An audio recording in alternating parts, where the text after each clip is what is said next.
বাংলাদেশ জাতীয়তাবাদী দল বিএনপির চেয়ারপারসন ও দেশের তিনবারের সাবেক প্রধানমন্ত্রী বেগম খালেদা জিয়া আর নেই।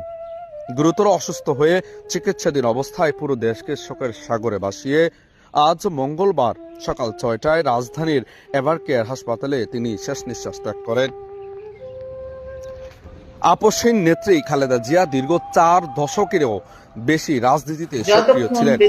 মৃত্যুকালে দেশের জনপ্রিয় এই নেত্রীর বয়স হয়েছিল ৮০ বছর। তিনি বাংলাদেশের সাবেক রাষ্ট্রপতি শহীদ জিয়াউর রহমানের সহধর্মিণী।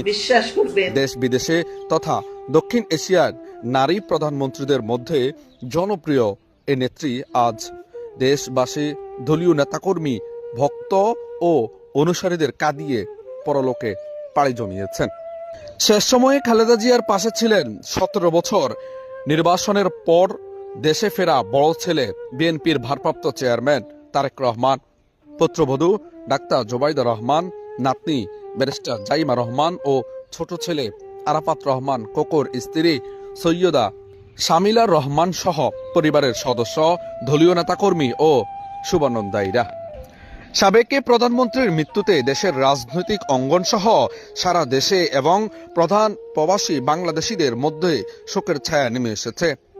শোকাচ্ছন্ন নেতাকর্মীরা ভিড় করেছেন রাজধানীর বসুন্ধরা আবাসিক এলাকার এভারকেয়ার হাসপাতালে।